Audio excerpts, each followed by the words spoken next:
Hey everybody, it's Greg again. It's another edition of Unbreakable podcast. Second of the day. And it is Monday, August the 5th. And of course, this program would not be complete unless we mention our friend Bud, the patron saint of this podcast. There he is, with his Christmas scarf on. Wasn't he a cutie? The little guy sitting in his very real chicken.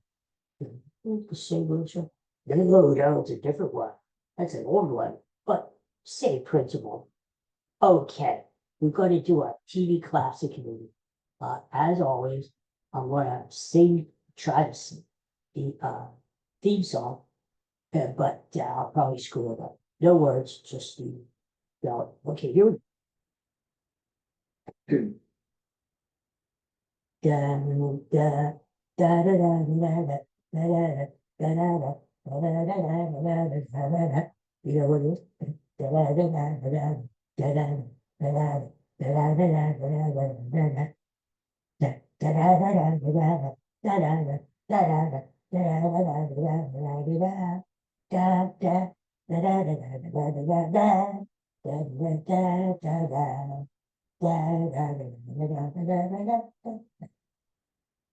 That's right, you got it.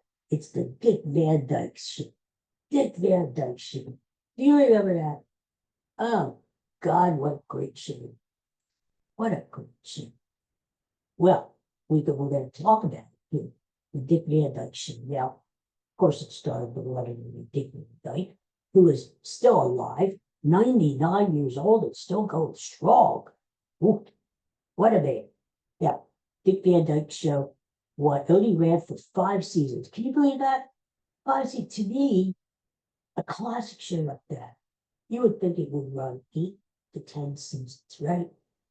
I was really surprised when I found out that the Dick Van Dyke Show ran for 5 seasons. And we're going to talk about that, why it only lasted 5 seasons. But during those 5 seasons, think about this.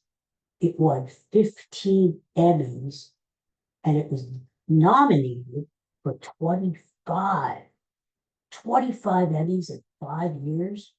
That's a great show. It was one of the first TV comedy shows to be filmed in front of a live audience. Now, what they did post-production afterwards, as Van Dyke said, they would sweeten the audience, like they would beef up the laughs. But basically, it was taped in front of a live audience, and one of the first. What keeps the Dick Van Dyke Show fresh, and people still love it. You find it on streaming cable. You love the show, and you know why? There was a specific reason, and they did this on purpose. They were visionaries, these guys, back in the day. They specifically did. They tried to stay away from 60s slang and 60s era references in scripts. Now, why was it? Because they were looking ahead, and they said, we don't want the show to be dated. What if somebody is watching in the year, I don't know, let me pick a year, 2024, and they didn't want the show to be dated. So that's very interesting, wasn't it? Back then, they were still conscious of that the show may go into syndication. With syndication, nobody knew it back then. So how did these guys know? But they specifically tried to stay away from fads of the day, things like movie and different things. Dick Van Dyke Show first episode aired on October the 3rd, 1961. The last show was, June the 1st, 1966 on CBS. Now, can you believe we're only talking mid-60s, right? And the Dick Van Dyke Show was over. That was it. They talked about bringing it back, the new Dick Van Dyke Show. They had reunions in time which we're not going to get into. We're just going to talk about the original show. But the original show just lasted for 5 seasons. In fact, 158 episodes. That's all. And they were all filmed in black and white. Theme song, the iconic theme song that I just did brilliantly. That was a guy named Earl Hagen composed that. He composed that. We're going to talk about that in a minute. Of course, Dick Van Dyke was the main guy. Now, here's an interesting thing. In the role of Rob Petrie, Dick Van Dyke's role, he came down to 2 people in the auditions. Dick Van Dyke and Johnny Carson. You heard it here. Johnny Carson was a finalist. Now, of course, they wouldn't have called it the Dick Van Dyke Show, Dick Van Dyke, but right. Maybe they would have called it the Johnny Carson Show. I don't know. But Johnny Carson was a finalist to get that role. They picked Dick Van Dyke because they loved his performance in Bye Bye Birdie, which I did too. That's one of my favorite musicals. Now, my favorite guy that my boy at Hood Idol, who I grew up with, was Bobby Rydell, the local guy, Philly. He was in Bye Bye Birdie, and the beautiful Anne Margaret. Oh my God, what a cast. Paulin, what a cast. But the producers of the Dick Van Dyke Show loved Dick Van Dyke especially from that movie, and that's how I got the role over Johnny Carson. And think about it. Think how the world would have changed. If Johnny Carson would have got that role, he wouldn't have had, they probably wouldn't have had his talk show, right? Which was iconic. And he would have known what would have happened to Dick Van Dyke. I mean, he went on to make up Mary Poppins and all kinds of great movie roles, but things would have changed. So it's just one decision that really affected history. Rose Marie, she always had that bow in her hand, played Sally Rogers, and she was the comedy writer with Maury Anston there. I guess I should call it the premise. The premise is it's about this life, this family that lives in the suburbs of New York City, New Rochelle, New York. And the man, Rob Petrie, is a comedy writer. He works for this guy named Alan Brady, who has this TV show on. It's sort of like a Milton Berle kind of a thing, back in the 60s. And Rob Petrie is one of the comedy writers, along with Maury Amsterdam, who played his character was Buddy Sorrell. Buddy Sorrell. And who else was in it? Larry Matthews played Richie, the beautiful Mary Tyler Moore, played Dick Van Dyke's wife. And they had one child, Richie. He's about maybe 10 years old or so in the show. And I was played by Larry Matthews. Some other cast members, Carl Reiner, the great Carl, comedy writer, producer, father of Rob Reiner. He played Alan Brady. Now, interestingly enough, in the first 2 seasons, I don't know if you remember this or not, the first 2 seasons of the Dick Van Dyke Show, Alan Brady, his face was never seen. It was always this kind of thing behind this chair, the swivel chair, in the office. I got you heard the voice, but you would never see the face. For some reason, they decided to bring Alan Brady out of the shadows. And there was Carl Reiner. Season 3, they did that. Season 3. So Carl Reiner, and then there was the great Jerry Paris, played Jerry Helper, the neighbor, who was a dentist neighbor, and his wife named Billy Helper, and Richard Deacon. The guy, tall guy, bald head, but he played Mel Cooley, who was the assistant to Alan Brady. And one of the things in the show was Buddy Maury Amsterdam used to always not hit on, that's a bad word. What the hell did I say that for? Not hit on, such as romantically. Make fun of the kid, cry, say that kind of thing. Mel Cooley. And they get along or something. That was part of the gang on the show was Buddy and Mel. Well, Buddy would take things and stuff, wise guy, and he would take shots at Mel Cooley. So, oh, yes, the series was set in New Rochelle, New York. And because that's where I gotta tell you, I'll come up in a bit. Oh, I just thought of some. I will tell you. Of course, Nora Petrie was played by the great and wonderful Mary Tyler Moore. And I was her really first role in TV, and then she had a lot of things to do with the Tyler Moore show, which was a classic in itself, and to the show to let's see what else. Oh yes. Oh yes. TV guide to special for 100 days episodes in TV. And on two of the episodes of the Big Finish action rating. An episode called Coast to Coast Big Bath was number 8 on the all-time greatest episodes of TV. And number 15 was an episode called It May Look Like a Walnut. So it's kind of interesting. And the show itself, TV got it right. We get the admission out of the 50, out of the 50 greatest shows of all time. And we're talking about Western, police shows and horror shows. And the Dick Van Dyke Show was ranked number 13. That's pretty good when you think about it.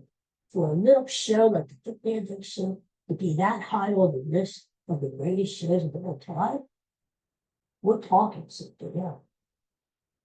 And the Writers Guild, the Writers Guild, like the Dick Van Dyke Show, number 14, as the greatest writing on TV.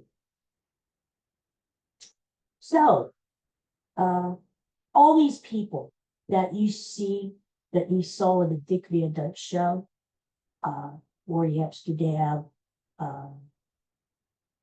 Laura Petrie, Rob Petrie, Alan Brady, blah, blah, blah. They were all based on real people. And the head writer of the show was Carl Reiner. That's who the guy played Alan Brady. And he had other writers with him too. Very famous people. And he based all his characters. Because he developed the show along with a guy named Sheldon Leonard. Who's a very famous producer. He produced other shows too, such as Get Smart with Don Adams. So all these characters in the Big Van Dyke Show were based on real people. In fact, the character Alan Brady, Carl Reiner's character, is based on a combination of Milton Berle, who was very popular in the thing, and Jackie Gleason, one of my favorites. The character that Van Dyke played, Rob Petrie, was based on Carl Reiner, because Carl Reiner in the day was a comedy writer for other shows like Sid Caesar's show and the Show of Shows. And Carl Reiner was one of their main writers. So he actually, when you watch the show and you watch Dick Van Dyke play this role, that's Carl Reiner in real life. Mary Tyler Moore. There was this thing back there when Mary Tyler Moore did the show. She was very graceful and very pretty. And she was compared to back in the day, Jackie Kennedy. That was the closest comparison to Mary Tyler Moore. And I could see it. Both very beautiful. Well, the Dick Van Dyke Show was based on a pilot called Headed Family. Headed Family. And that's when they did the pilot back in 1960. And we weren't sure about Neil Dyke being the lead. So that's, again, that's what I'm called the invention. But it was a little difference in the pilot, a little bit of a difference. They're basically the same premise. Comedy writer, lives in the suburbs of New York, has the family, goes into the city every day, big office, writes comedy, comes home, faces suburbia and the problems they live there. Right? So there you go. So the original pilot was called Head of the Family. And from the pilot, one of the things that changed was a trivial thing, but an important thing, like the name of Dick Van Dyke's character. In the pilot, he was not Rob Petrie. He was known as Robbie Petrie. Robbie Petrie. Robbie Petrie, which sounds sort of Scottish or British or something. Robbie Petrie. So they toned it down to Rob Petrie. Carl Reiner actually considered before the Dick Van Dyke Show was canceled, went off the air, switching over to color. This is back in '65 when color started really coming into vogue, into TV. But the cost of one episode of a show, the Dick Van Dyke Show back in the day, it would have been $7,000 more to produce the color than black and white. And back in those days, $7,000 was a lot of money. So Carl probably said, no can do. And that's why it stayed black and white. Now here's a little bit of truth. Rob Petrie grew up, the character grew up in Danville, Illinois, which happened to be the real life hometown of Dick Van Dyke, Danville, Illinois. And the parents, Sam and Clara, were the parents of Rob Petrie. Nora Petrie, her maiden name was Meehan. And how she met Rob Petrie was in the Army. And he was based in a camp called Camp Crowder in Missouri. All this came out during the show, And how he met Nora was a USO dancer. And she was only like 17 years old. And Rob met her when he was at boot camp, and they fell in love and they got married. Well, in real life, Mary Tyler Moore was quite a dancer. She was a great dancer. In fact, at one time, she wanted to be a dancer more than an actress. So that was kind of cool how they tied in her dancing. And actually on the show, they had a few episodes where Mary Tyler Moore did some dancing, showed off her dancing stuff. So that was cool. So that was the background how they met. There were 60 actresses who auditioned for the role of Laura Petrie, and Mary Tyler Moore got it. She beat the 60. And a little trivia, she almost decided to skip the audition. Good thing she did it, huh? As I said, little things happen in your life, my life, that changed the course of our lives. We may not realize it at the time, but we may look back on it and say, gee, you know what? if I didn't go to that audition, if I decided to stay home that day because maybe I wasn't feeling well, history would have changed. So that's the same way. Buddy Morrell, Sorrell, played by Maury Amsterdam, the great Maury Amsterdam. His real name wasn't Buddy, it was Maurice. And he was known on the show as the human joke machine. In fact, he even off the Maury Amsterdam. But Maury Amsterdam, if you ever see him, he was a little guy and was constantly snappy with the jokes, you know? Like, I got a deal for you, that kind of guy. Sort of like an earlier day Rodney Dangerfield.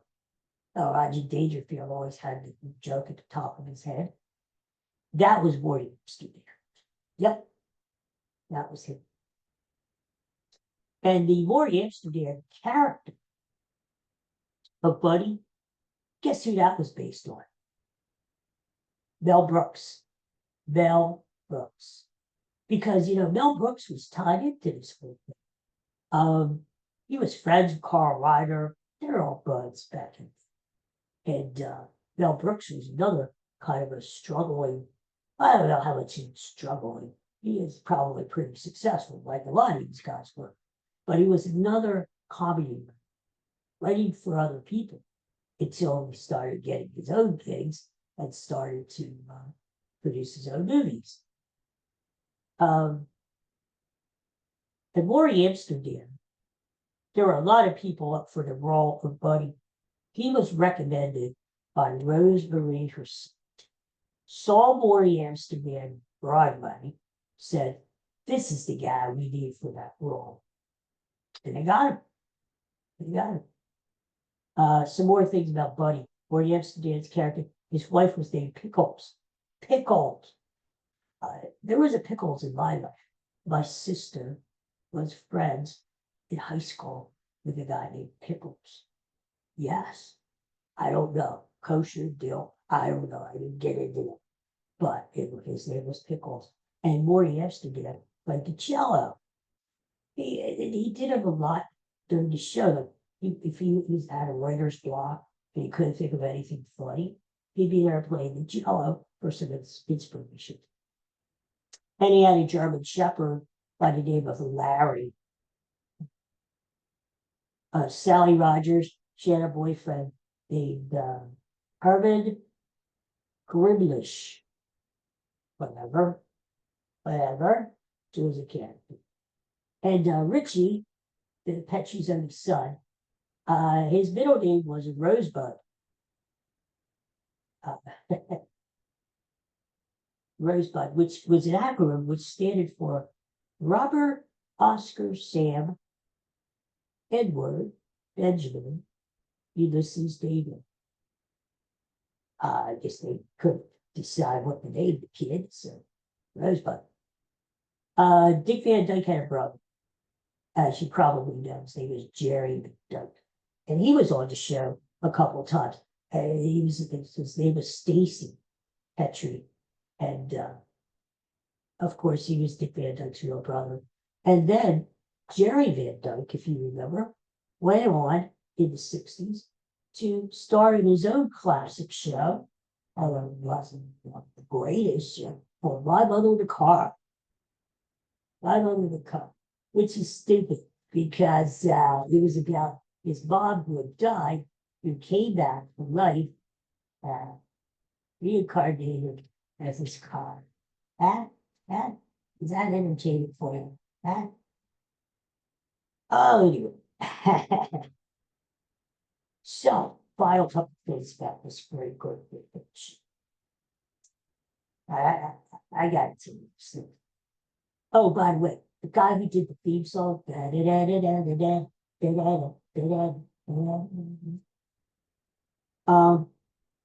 he also did other theme songs.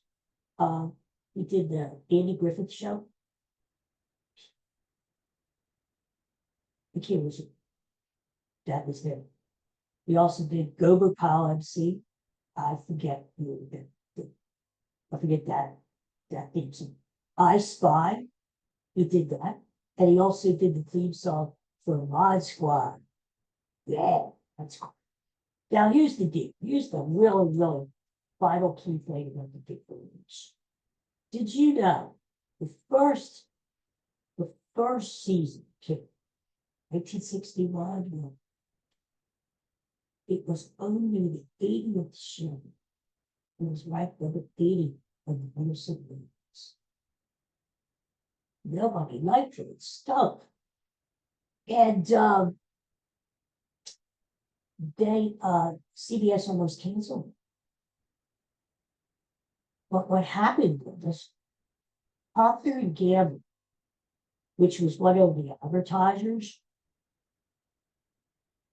and a big advertiser, Procter and Gamble, big advertiser, especially during the day.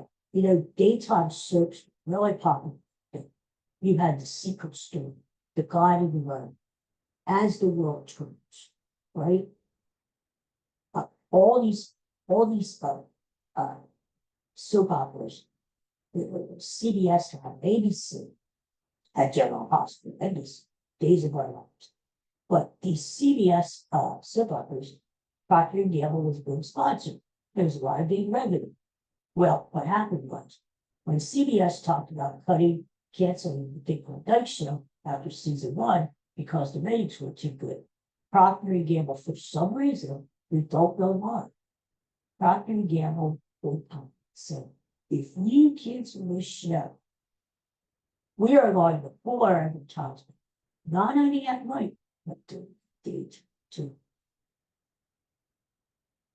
Now that got CBS's attention because they really made a lot of money with soap operas, and they said, okay, they backed off. Okay, you got it, whatever. So they kept the Dick Van Dyke Show, and what happened was they put it on Wednesday nights after the Beverly Hillbillies. Now back in those days, Wednesday nights, the Beverly Hillbillies was the #1 show in all of the year 1961, 1962, 63. Beverly Hillbillies was #1. So they put on Dick Van Dyke Show after Beverly Hillbillies. So the people who stayed to watch the Hillbillies, they kept the channel on to watch Dick Van Dyke. They liked what they saw, and the rest is history. The second season, listen to this, guys. I'm killing myself on my mic. The second season, the Dick Van Dyke Show went from number 80 to number 9. Not only because of the help of the Hillbillies, but people started discovering the show. Season 3, it zoomed up to number 3 in the country, which was its all-time high, number 3. Season 4, number 7, still not chopped liver. And the final season, season 5, number 16 in the country. Still not bad. Still not bad. Okay, I'm going to give you the final little bit trivia. Did you know the Dick Van Dyke Show could have gone, but Dick Van Dyke, Carl Reiner, cast, they all had a big meeting. And they said, no, we like what we've done. Maybe the ratings are slipping a little. Maybe the audience is trying to tell us something. We are going to quit while we're ahead. Much like the Honeymooners. That's what the Honeymooners did. They filmed those 39 episodes, and Gleason said, we're not going to do any more because these episodes are perfect, and I don't think the quality of the writing, the acting could touch it. So we're walking away. And that's what the Dick Van Dyke Show did too. After the 1966 season, they pulled the plug, they went out on top, kind of, and they said, that's it for us. And that's it for this section of the show. Now, the Dick Van Dyke Show was it one of my favorites growing up? Nah, I gotta be honest with you, it wasn't. But I used to watch it Because again, I was one of those people that discovered the Dick Van Dyke Show because I watched the Beverly Hillbillies first. And then I just kept the channel on and we went over to Dick Van Dyke. So that's how I discovered it. And then I used to watch it because I thought, this is a pretty cool show. So it was funny. It was funny as hell. And Dick Van Dyke was a great physical comedian. You remember that? He remember that opening scene where he tripped over the Audubon coming into the living room. And then they changed it where he just like, goes around it, you know. You think he's gonna trip, but he doesn't. And he used to contort his body and dance. He was a great dancer, you know, when he did Mary Poppins.